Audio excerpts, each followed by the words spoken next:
Hi students, today we are going to discuss about the continuation of motion along the horizontal direction.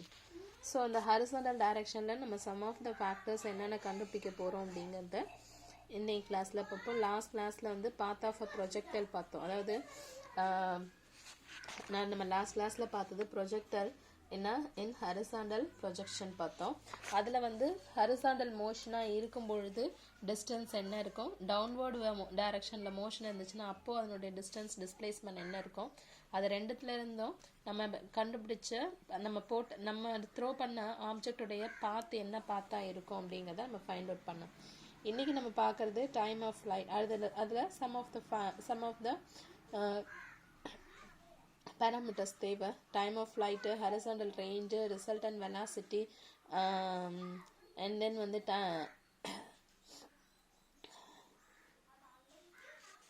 height wait time of flight, horizontal range, resultant velocity, speed, இதெல்லாம் பத்தி நம்ம இன்னைக்கு இந்த கிளாஸ்ல நம்ம பார்க்க போறோம்.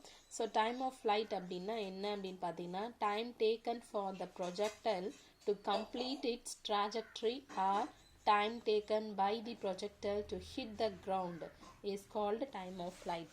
So இங்க இருந்து நம்ம ground ஹிட் பண்றதுக்கு தேவைப்படக்கூடிய டைம் தான் என்னது, time of flight ன்னு நம்ம சொல்றது. ஓகேங்களா? So time taken for the projectile to complete its trajectory. இந்த trajectory கம்ப்ளீட்டா ஃபில் பண்றதுக்கு தேவைப்படுற டைம் அப்படி இல்லைன்னா when the object hit the ground. So time taken by the projectile to hit the ground is called time of flight. ஓகேங்களா? So அதுக்கு தான் consider the example of a tower and a projectile. Let h be the height of a tower and let t capital T be the time taken by the projectile. Time t capital T be the time taken by the projectile to hit the ground after being thrown horizontally from the tower. டவர்ல இருந்துட்டு ஹரிசாண்டலா throw பண்ணதுக்கு அப்புறம் time t வந்து கிரவுண்டை hit அந்த particle வந்து கிரவுண்டை hit பண்ணும்பொழுது கிடைக்கிற time தான் capital T. ஹெச்ங்கிறது ஹைட் ஆஃப் த டவர். ஓகேங்களா? இதுல இருந்துட்டு நம்ம இப்போ டிஸ்பிளேஸ்மெண்ட் என்னன்னு பார்க்க போறோம். we know that in displacement y axis in a vertical direction sy is equal to uy of t plus half at square for vertical motion.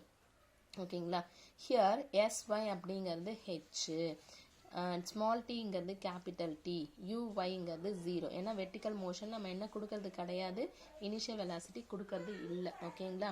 So அதனால syக்கு பதிலாக h and uy 0ங்கிறதுனால அந்த டேர்ம் 0 ஆகிடும். And h is equal to half, aக்கு பதில் g and tக்கு பதில் capital D, gt square. இதுல இருந்து t is equal to square root of 2h by g. ஓகேங்களா? thus the time of flight for projectile motion depends on the height of the tower but is independent of the horizontal velocity of projection. Thus the time of flight for projectile motion depends on the height of the tower. இப்போ நம்ம ஒரு time of flight ஒரு ப்ரொஜெக்டரி horizontal மோஷன்ல இருக்குன்னா அதனுடைய time எதை depend பண்ணியிருக்கோம்னா அந்த நம்ம எந்த டவர்ல இருந்துட்டு த்ரோ பண்ண போறோமோ அந்த டவரோடைய ஹைட்டை டிபெண்ட் பண்ணி தான் அதனுடைய டைம் இருக்கும். But is independent of the horizontal velocity of projection. Horizontal velocity ப்ரொஜெக்ஷனை டிபெண்ட் பண்ணி இல்லை. ஓகேங்களா? If one ball falls vertically and another ball is projected horizontally with some velocity, both the balls will reach the bottom at the same time. This is illustrated in the figure. So இது வந்து இந்த figure வச்சு சொல்றாங்க. என்ன reason அப்படின்னா இங்க ஹைட்டை மட்டும்தான் டிபெண்ட் பண்ணியிருக்கே தவிர்த்து அதனுடைய வெலாசிட்டியை டிபெண்ட் பண்ணி இல்லை. ஸோ அதனால ஒன்று வெர்டிக்கலா த்ரோ பண்றோம், இன்னொன்று வந்து ஹரிசாண்டலா த்ரோ பண்றோம். ரெண்டுமே டைம் வந்து சேம் டைம்ல தான் ரீச் ஆகுது. ஓகே?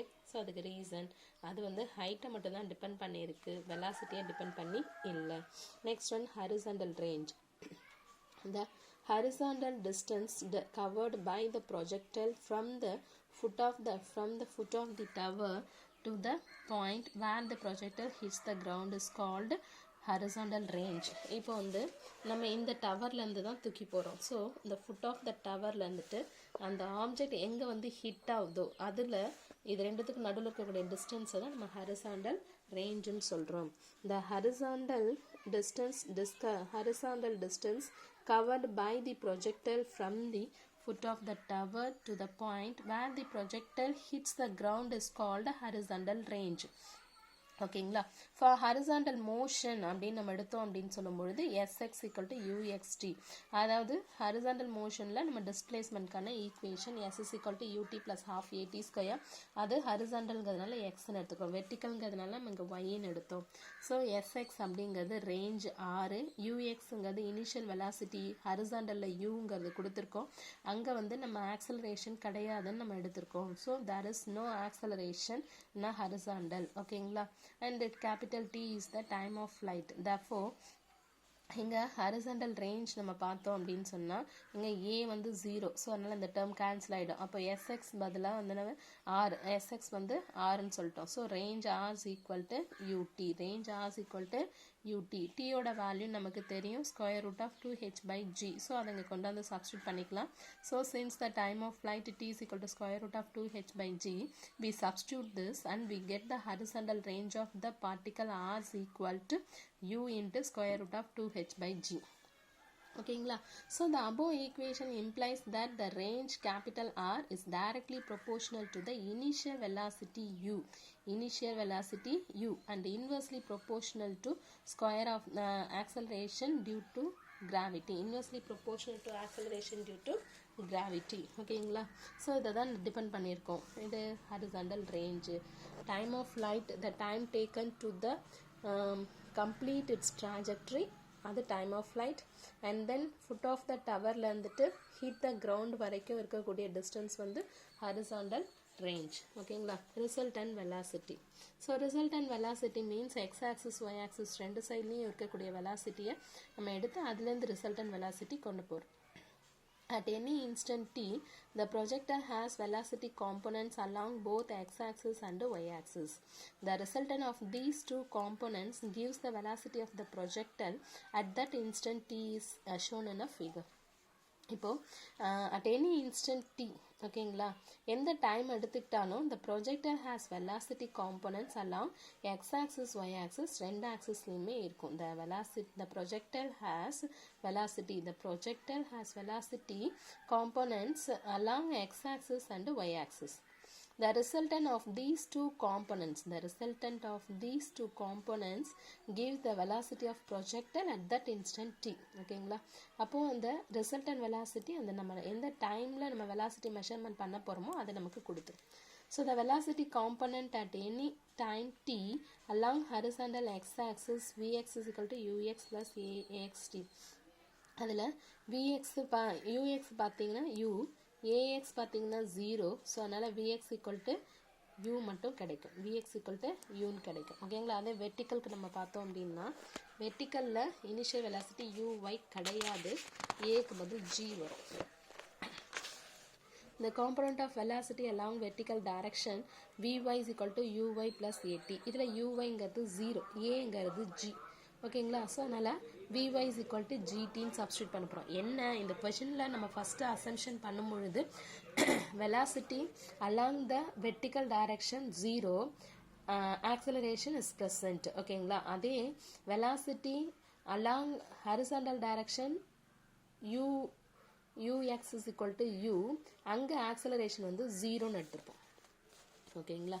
ஸோ அது ரெண்டே நம்ம தெளிவாகிட்டோன்னா ஈஸியாக எடுத்துகிட்டு போயிடலாம். இப்போது அதாவது ஹரிசாண்டல் அப்படின்னு சொல்லியிருந்தா ux வந்து u, a வந்து 0, வெர்டிக்கல் அப்படின்னு சொல்லியிருந்தா uy is equal to 0, a is equal to g. இது மட்டும் நீங்கள் தெளிவாக இருந்தோம் அப்படின்னா நம்ம ஈஸியாக பண்ணிட்டு வரலாம். அப்போ vy is equal to gt. Hence the velocity of the particle at any instant is v is equal to ui plus gtj. ஏன்னா இது y, அதனால j, x component I. The speed of the particle at any instant. So இது ரெண்டுமே சேர்த்து எழுதிட்டோம். Resultant velocity நம்மளுடைய